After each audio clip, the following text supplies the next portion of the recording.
सर्दियों की एंट्री से पहले इस सीजन का पहला चक्रवाती तूफान शक्ति तेजी से महाराष्ट्र की तरफ बढ़ रहा है, जिससे मुंबई समेत कई जिलों में अलर्ट जारी किया गया है। मौसम विभाग के अनुसार ये गुजरात के द्वारका से टकरा सकता है और मुंबई, रायगढ़, ठाणे जैसे क्षेत्रों में तबाही मचा सकता है। पाकिस्तान में भी जो इसका असर है वो होने की आशंका है। चक्रवात शक्ति के असर को देखते हुए मछुआरों को तटों से दूर रहने की चेतावनी दी गई है। आईएमडी के अनुसार चक्रवात शक्ति गुजरात के द्वारका से 250 किलोमीटर की दूरी पर टकरा सकता है। हालांकि इससे पहले चक्रवात मुंबई, रायगढ़, ठाणे, सिंधुदुर्ग, रत्नागिरी और पालघर में भयंकर तबाही मचा सकता है। चक्रवात शक्ति के कारण महाराष्ट्र के तटों पर 45 से 65 किलोमीटर प्रति घंटे की रफ्तार से हवाएं चलने की संभावना है।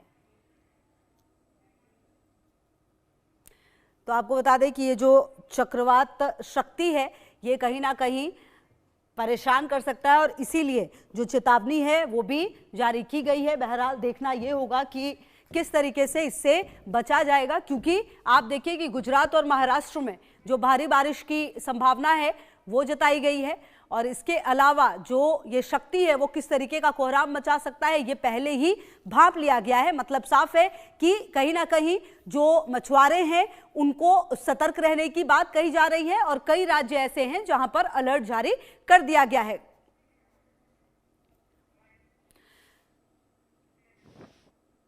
तो देखिए आखिरकार हम क्यों ऐसा कह रहे हैं कि जो चक्रवात है वो जो शक्ति है वो कोहराम मचाएगा, इसके कुछ कारण है वो अब आपको हम ग्राफिक्स के जरिए समझाने जा रहे हैं। आप देखिए जो चक्रवात शक्ति है सर्दियों की एंट्री से पहले इस सीजन का ये पहला चक्रवाती तूफान होगा। तेजी से महाराष्ट्र की तरफ ये चक्रवात शक्ति बढ़ता हुआ फिलहाल नजर आ रहा है। इसके अलावा चक्रवात शक्ति गुजरात के द्वारका से 250 किलोमीटर की गति के साथ टकरा सकता है। मुंबई, रायगढ़, ठाणे, सिंधुदुर्ग और कई इलाकों में बवाल मचा सकता है। ये चक्रवात शक्ति के कारण जो सागर है वो पूरे उफान पर है। इसके अलावा गुजरात और महाराष्ट्र में भारी बारिश होने की संभावना जताई जा रही है। तो कुल मिलाकर आप देख लीजिए कि जो मछुआरे हैं उनको समुद्री तट से दूर रहने को कह दिया गया है और जो अलर्ट है वो भी जारी किया गया है। कहा यह जा रहा है कि आप जितना दूर रहें उतना बेहतर है। इसके अलावा जो देखिए चक्रवात शक्ति है सर्दियों की एंट्री से पहले इस सीजन का ये पहला चक्रवाती तूफान होगा, जिसके आने के बाद जो स्थिति है वो काफी ज्यादा खराब हो सकती है और इसलिए पहले ही अलर्ट जारी किया गया है। आपको बता दें कि गुजरात के द्वारका से ये 250 किलोमीटर दूर टकरा सकता है, इसलिए बहुत ज्यादा संभावना है इन राज्यों में कि स्थिति बद से बदतर हो सकती है। चक्रवात शक्ति के कारण जो सागर में लहरें हैं वो पूरे उफान पर हैं, जिससे आप समझ सकते हैं कि जो अभी अगर आप समझिए कि एंट्री इस तरह से हो रही है तो आने वाले समय में ये कितना ज्यादा परेशान यहाँ के लोगों को कर सकता है। मछुआरों को समुद्री तट से दूर रहने के आदेश दे दिए गए हैं। मुंबई, रायगढ़, ठाणे, सिंधुदुर्ग, पालघर कई जगहों पर यह तूफान मचा सकता है। इसके अलावा आपको बता दें कि ये जो शक्ति है महाराष्ट्र के तटों पर 45 से 65 किलोमीटर प्रति घंटे की रफ्तार से हवाएं चलने की संभावना है। और कुल मिलाकर जो ये चक्रवात है ये होता क्या है अब आप ये समझिए। चक्रवात हवाओं की एक शक्तिशाली प्रणाली है। जी हाँ, चक्रवात क्या होता है वो अब आप समझिए। कम वायुमंडलीय दबाव के केंद्र के चारों तरफ ये घूमती रहती है। भूमध्य रेखा के उत्तर में वार्मावर्त और दक्षिण की ओर दक्षिणवर्त चलती है। ये विषुवतीय जो पट्टी को छोड़कर विश्व के लगभग हर हिस्से में चक्रवाती हवाएं पाई जाती हैं। चक्रवाती हवा जो है आप देखिए कि किस तरह से चक्रवात समुद्र से वायुमंडल में अत्यधिक मात्रा में ऊर्जा के साथ बनते हैं। हर साल दुनिया भर में 70 से 90 चक्रवाती प्रणालियां विकसित होती हैं। तो कुल मिलाकर जो चक्रवात है वो किस तरीके से काम करता है, किस तरीके से नुकसान पहुंचा सकता है अगर उसकी गति ज्यादा हो, तो ये आप समझ सकते हैं। और इसीलिए ये जो शक्ति है उसको लेकर अलर्ट जारी किया गया है और कहा यह जा रहा है कि ये जिस तरह से नुकसान पहुंचा सकता है उसको देखते हुए जो अलर्ट है वो भी जारी किया गया है। बहरहाल देखना यह होगा कि आने वाले समय में इसको देखते हुए किस तरह का अलर्ट जो है वो दिया जाएगा, किस तरीके से जो यहाँ के लोग हैं उनको और ज्यादा सचेत करने की कोशिश और कवायद होगी, क्योंकि ये बहुत ज्यादा जरूरी हो जाता है। खास करके जो मछुआरे हैं उनके लिए भी जरूरी हो जाता है कि जो स्थिति है वो उनके लिए बेहतर हो। और इसी खबर पर ज्यादा जानकारी के लिए और बातचीत करने के लिए हमारे साथ आनंद शर्मा जी, अध्यक्ष भारतीय मौसम विज्ञान सोसाइटी से जुड़े हैं और साथ ही साथ कविता अशोक जो पर्यावरण विद्य हैं वो भी हमारे साथ जुड़े। तो सबसे पहले आप ही के पास आनंद जी आते हुए, क्योंकि ये जो तूफान है जिसका जिक्र लगातार किया जा रहा है शक्ति तूफान, ये कितना ज्यादा खतरनाक है और इससे किस तरह से प्रिकॉशन लेने की जरूरत होगी? बात तो ये है, ये वेस्टवर्ड मूव कर रहा है तो हमारे जो तटीय इलाकों में डायरेक्ट इसका इम्पैक्ट नहीं आने वाला है। मगर हाँ, क्योंकि जो चक्रवात होता है उसका घेरा काफी बड़ा होता है, तो जो तेज हवाएं यानी कि 50-60 किलोमीटर प्रति घंटा की रफ्तार की वेस्टर्न कोस्ट पे, गुजरात और महाराष्ट्र की कोस्ट पे चल सकती है, और भारी वर्षा की भी चेतावनी है। मगर जो साइक्लोन का जो डायरेक्ट इम्पैक्ट होता है, जैसे साइक्लोन हमारी तरफ आ रहा होता, यानी कोस्ट पे, ये कोस्ट से दूर जा रहा है, तो इसके हमारे यहाँ ज्यादा इम्पैक्ट नहीं होगा। हाँ, मगर समुद्र में ऊंची ऊंची लहरें उठेंगी, और जहाँ पे ये स्थित है करीब करीब 350-400 किलोमीटर महाराष्ट्र कोस्ट से तो और गुजरात कोस्ट से, तो वहां पर जरूर जो हवाएं होंगी करीब करीब 100 किलोमीटर से लेकर 110 किलोमीटर प्रति घंटा की रफ्तार की हो सकती हैं, और वहां कुछ एरियाज में ज्यादा इसका इम्पैक्ट देखने को मिलेगा।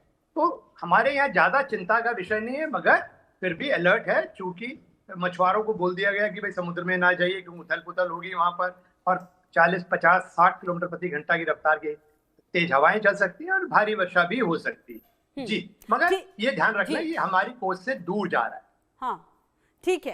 अच्छा कविता जी, ये जो तूफान जिसका जिक्र लगातार किया जा रहा है, शक्ति चक्रवात का जो जिक्र किया जा रहा है, किन इलाकों को ये सबसे ज्यादा प्रभावित कर सकता है? देखिए, चक्रवात है तो ऑब्वियसली है कि तटीय क्षेत्रों को सबसे ज्यादा प्रभावित करेगा।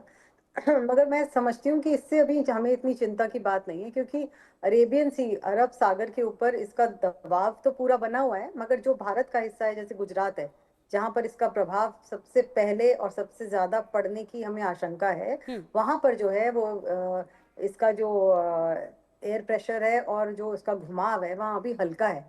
तो इसका मतलब कि आ रहा है, मगर उसका इतना ज्यादा इम्पैक्ट हमारे ऊपर कोई नेगेटिव पड़ने की मैं समझती हूँ कुछ मुझे ऐसा दिख नहीं रहा।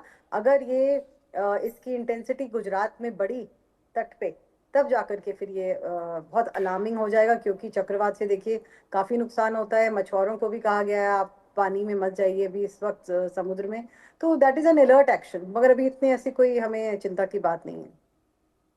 ठीक है। अच्छा आनंद जी, ये जो चक्रवात है शक्ति जिसका जिक्र किया जा रहा है, हमने कई मौकों पर देखा है जब इस तरह के चक्रवात की बात होती है तो कई बार वो जब एक्चुअल टाइम होता है तो उस वक्त पर धीमा भी पड़ जाता है और नुकसान भी कम होता है। इसके ज्यादा से ज्यादा नुकसान क्या हो सकता है और इसको किस तरीके से अगर रोकने की बात, क्योंकि हम जैसे प्रिडिक्शन कर देते हैं, तो इसको किस हद तक रोका जा सकता है साइक्लोन को? जी देखिए, साइक्लोन को जो रोकने की बात है, आप मुझसे पूछेंगे तो मैं कहूंगा थ्योरेटिकली यस, इसको रोका जा सकता है, पर प्रैक्टिकली नो।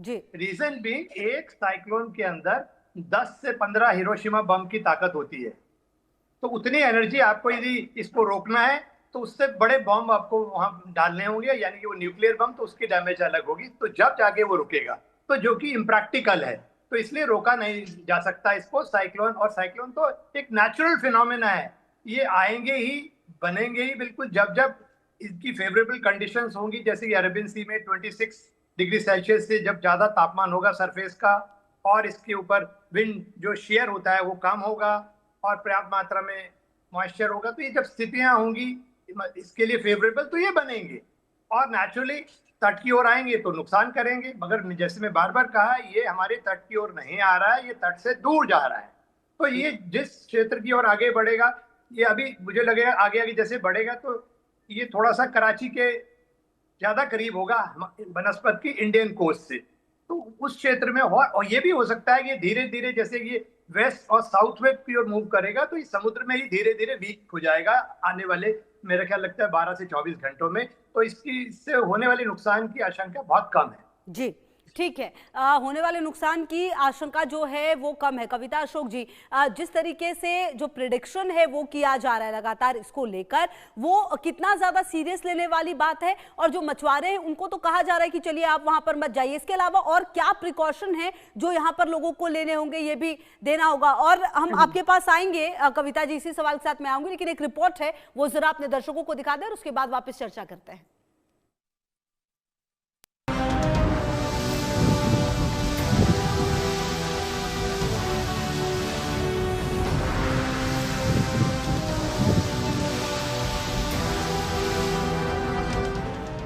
सावधान, चक्रवात शक्ति मचाएगा कोहराम। महाराष्ट्र में चक्रवात शक्ति को लेकर अलर्ट। शक्ति चक्रवात से महाराष्ट्र तट पर खतरा, तेज हवा चलने और ऊंची लहरें उठने का अनुमान। अरब सागर के ऊपर बना इस मौसम का पहला समुद्री तूफान शुक्रवार को चक्रवात शक्ति में बदल गया। चक्रवात शक्ति के कारण समुद्र की स्थिति खराब रहने की आशंका है और यही वजह है कि मछुआरों को समुद्र में नहीं जाने की सलाह दी गई है। भारतीय मौसम विभाग ने महाराष्ट्र के कुछ जिलों के लिए चक्रवात शक्ति की चेतावनी जारी की है, जिसमें आज से लेकर 7 अक्टूबर के बीच उच्च से मध्यम चक्रवात की चेतावनी दी गई है। मौसम विभाग ने बताया कि चक्रवात का केंद्र समुद्र तट से दूर है, लेकिन इससे महाराष्ट्र के कुछ हिस्सों में भारी बारिश होने की संभावना है। खासकर पूर्वी विदर्भ और मराठवाड़ा में भारी बारिश हो सकती है।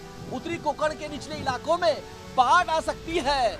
आज से 6 अक्टूबर के बीच उत्तर पश्चिम, उत्तर पूर्व और मध्य अरब सागर में समुद्र की स्थिति खराब रहेगी। 5 अक्टूबर तक गुजरात, उत्तर महाराष्ट्र और पाकिस्तान के तटों पर भी हलचल रहेगी। महाराष्ट्र में चक्रवात शक्ति को लेकर अलर्ट जारी किया गया है। 7 अक्टूबर तक मुंबई, ठाणे, पालघर, रायगढ़, रत्नागिरी और सिंधुदुर्ग में इसका असर देखने को मिल सकता है। यहाँ 45 से लेकर 65 किलोमीटर प्रति घंटे की रफ्तार से हवाएं चल सकती हैं। चक्रवात के विकास के आधार पर हवा की गति और भी तेज हो सकती है। समुद्र की स्थिति पहले से ही बहुत खराब बताई जा रही है। वहीं महाराष्ट्र के तटीय इलाकों में समुद्र में ऊंची लहरें उठने की आशंका है। तटीय समुदाय को हाई अलर्ट पर रहने की चेतावनी जारी की गई है। मछुआरों को समुद्र में जाने से मना किया गया है। समुद्र की स्थिति बहुत खराब है। उत्तरी महाराष्ट्र के तट पर 5 अक्टूबर तक समुद्र में उथल पुथल रहने की संभावना है। मछुआरों को समुद्र में जाने से बचने की सलाह दी गई है। भारतीय मौसम विज्ञान विभाग ने महाराष्ट्र के आंतरिक भागों, विशेष रूप से पूर्वी विदर्भ और मराठवाड़ा के कुछ हिस्सों में भारी से बहुत भारी बारिश की भविष्यवाणी की है। साथ ही घने बादलों के निर्माण और वातावरण में नमी के प्रवेश के कारण उत्तरी कोंकण के निचले इलाकों में बाढ़ आने की संभावना है।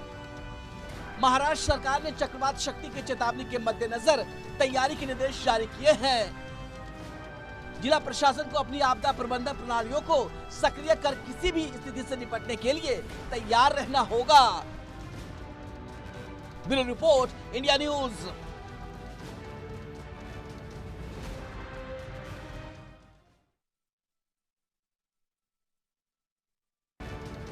समुद्र की स्थिति बहुत खराब है। उत्तरी महाराष्ट्र के तट पर 5 अक्टूबर तक समुद्र में उथल पुथल रहने की संभावना है। मछुआरों को समुद्र में जाने से बचने की सलाह दी गई है। भारतीय मौसम विज्ञान विभाग ने महाराष्ट्र के आंतरिक भागों, विशेष रूप से पूर्वी विदर्भ और मराठवाड़ा के कुछ हिस्सों में भारी से बहुत भारी बारिश की भविष्यवाणी की है। साथ ही घने बादलों के निर्माण और वातावरण में नमी के प्रवेश के कारण उत्तरी कोंकण के निचले इलाकों में बाढ़ आने की संभावना है।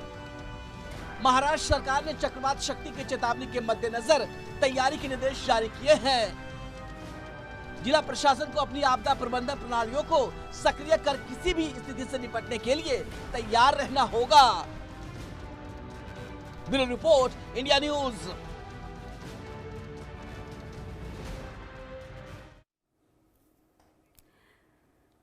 बिल्कुल, और देखिए दोनों जो गेस्ट है वो लगातार हमारे साथ मौजूद हैं। कविता, अशोक जी, मेरा सवाल आपसे ही था कि जिस तरह से संभावनाएं जताई जा रही हैं इस तूफान को लेकर और कहा यह जा रहा है कि कितना नुकसान पहुंचा सकती है, इसको रोकने के लिए क्या, जो नुकसान है वो कम से कम हो, उसके लिए क्या किया जा सकता है? और दूसरी बात, जैसे मछुआरों को तो ये कह दिया गया है कि भाई आप तटीय इलाकों में मत जाइए क्योंकि बहुत ज्यादा खतरा है, इसके अलावा भी और क्या प्रिकॉशंस लिए जा सकते हैं?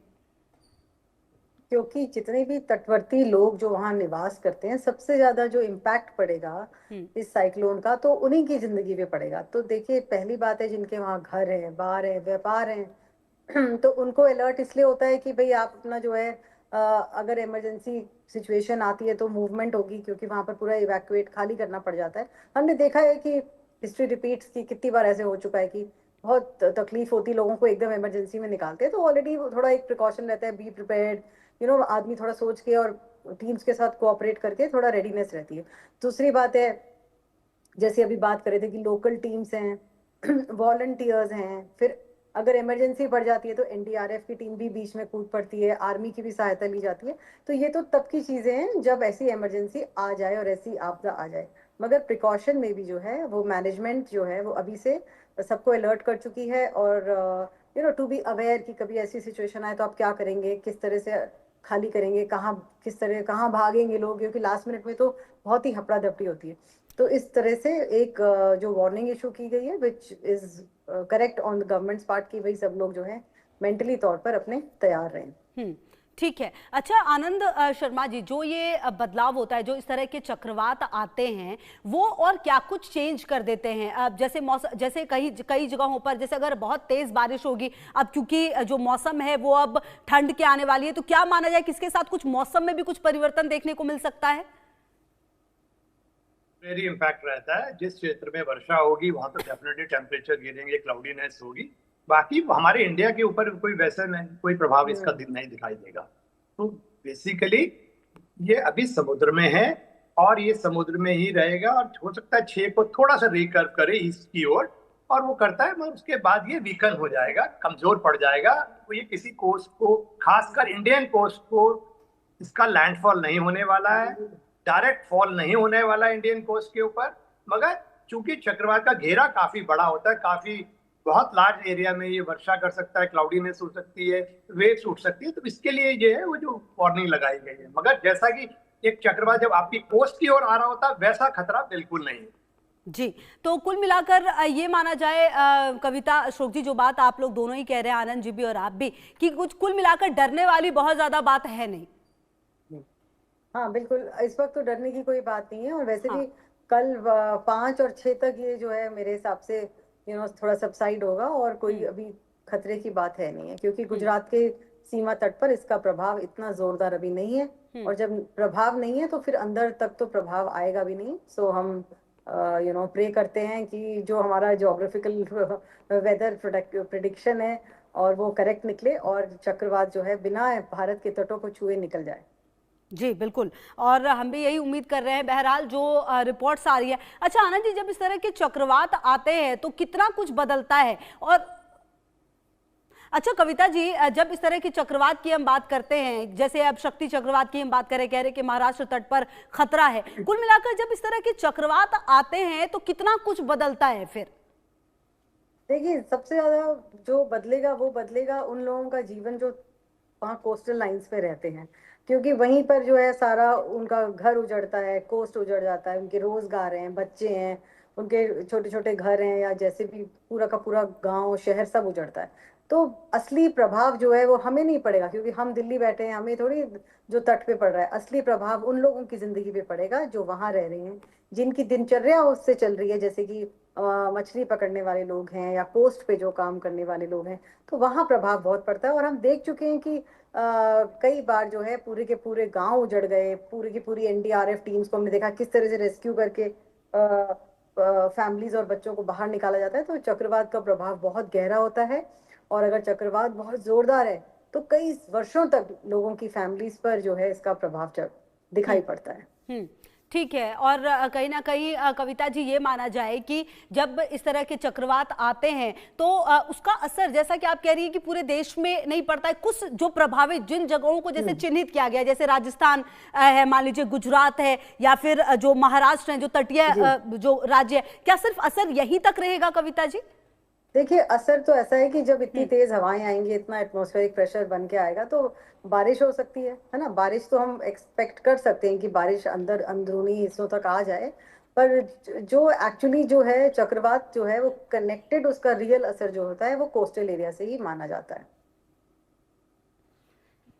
बिल्कुल। और कविता जी, कहीं ना कहीं ये भी देखना होगा जो, अच्छा पिछले कुछ समय की अगर हम बात करें, हमने साइंस में जिस तरीके से तरक्की की और जिस तरीके से हम लगातार समझ लेते हैं कि चलो ये चक्रवात आने वाला है, इसके लिए ये प्रिकॉशन लेना चाहिए, ये कितना ज्यादा कैलकुलेटिव जो है वो सही रहता है कविता जी? क्योंकि कई बार हमने देखा है कि कई तूफान को बताया तो जाता है कि हाँ ये बड़ा होगा, लेकिन उसका असर बहुत कम होता है। देखिए, मैं कहती हूँ कितना भी साइंस डेवलप हो जाए, मगर प्रकृति के आगे और नेचर के आगे हमें झुकना ही पड़ता है। हम कितना भी हमारा डेवलपमेंट है, कितना भी हमारे प्रेडिक्शन है और हम एस्टिमेट लगा सकते हैं, वो क्योंकि वो उसका हमें फायदा है, जो डेटा हमारे पास आता है उसका फायदा ये है कि हमें अपना प्रोटेक्शन है, हम प्री वॉर्न्ड हैं, प्री अलार्म्ड है हमारी टीम्स और लोग, वो सब बहुत ठीक है। मगर फिर भी आप देखिए प्रकृति जो है आज भी इतनी साइंस के डेवलपमेंट के बाद भी मानव पे भारी ही पड़ती है, और कभी भी कुछ भी चमत्कार दिखा जाती है। कई बार तो हमें चकमा दे जाती है, हम सोचते हैं इधर कुछ होने वाला है, हो जाता है कहीं और। तो और हम सोचते हैं इस बार सूखा पड़ेगा तो बारिश हो रही है। आप देखो कभी कभी इतनी कड़क सर्दी पड़ती है जिसकी हम आशा भी नहीं करते। तो प्रकृति के आगे हम आज भी मानव अपने आप को छोटा ही माने। जी बिल्कुल, और कहीं ना कहीं कविता जी ये बात तो सच है। और जो पिछले कुछ समय से अगर हम इस तरह की अगर चक्रवात की बात करते हैं और जो मौसम परिवर्तन की बात करते हैं, क्या ये तमाम चीजें जो है वो किस ओर इशारा करती है? क्योंकि पर्यावरण के साथ तो हमने भी बहुत सारी छेड़खानी की है। जो पिछले दिनों जो कुछ भी हुआ है अगर वो देखा जाए पहाड़ी राज्यों में, तो कुल मिलाकर जो ये चक्रवात आते हैं, जब इस तरह की स्थितियां होती हैं, तो कुल मिलाकर इसमें मानव जो एक इंसान है उसकी कितनी जिम्मेदारी हो जाती है? हम इसको किस तरीके से ठीक कर सकते हैं?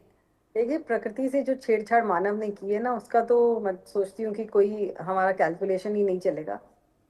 क्योंकि शहरीकरण हम इतना कर रहे हैं कि अगर जैसे आपने भी पहाड़ों की बात करी, पहाड़ हमने पूरे काट दिए, जंगल हमने काट दिए, सॉइल को होल्ड करने के लिए हमारे पास पेड़ नहीं है, तो फ्लडिंग के इतने केस हम सुनते हैं, इतने अलग अलग स्टेट्स में परेशानी हो रही है। फिर बारिश बेइंतहा हो जाती है, कहीं सूखा पड़ जाता है, और कहीं नदियों में फ्लडिंग आ रही है, बांध टूट जाते हैं। तो मतलब प्रकृति से छेड़छाड़ मानव खूब कर रहा है। और सड़कें और बिल्डिंगें बनाने के चक्कर में जो है सारे के सारे हमने पहाड़ खोखले कर दिए हैं। तो उसका जो है इफेक्ट हमें कहीं ना कहीं तो मिलता ही है। उससे यही हो रहा है, कभी लैंडस्लाइड हो जाता है, कभी गांव के गांव पानी में बह जाते हैं। तो उसका हम भुगत रहे हैं परिणाम, अपनी अपनी गलती का परिणाम।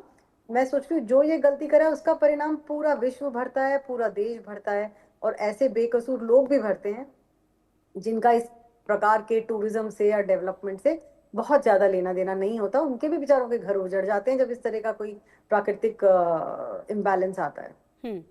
अच्छा कविता जी, अगर ये भी देखा जाए कि पिछले कुछ समय में जब इस तरह की घटनाएं होती हैं, हमने देखा है कि भूकंप की काफ़ी सारी घटनाएं बढ़ती हैं। इसके अलावा कई सारी जो स्थितियां हैं वो देखने को मिली है। बहरहाल हम उम्मीद यही करते हैं कि जो इसका असर है वो कम से कम हो। बहुत शुक्रिया आपका हमारे साथ जुड़ने के लिए और बातचीत करने के लिए। आगे बढ़ते हैं। दिल्ली में छठ की तैयारियों को लेकर सरकार ने कमर कस ली है। यमुना से झाग को खत्म करने का काम शुरू कर दिया गया है। मुख्यमंत्री रेखा गुप्ता ने आज यमुना के घाटों का निरीक्षण किया।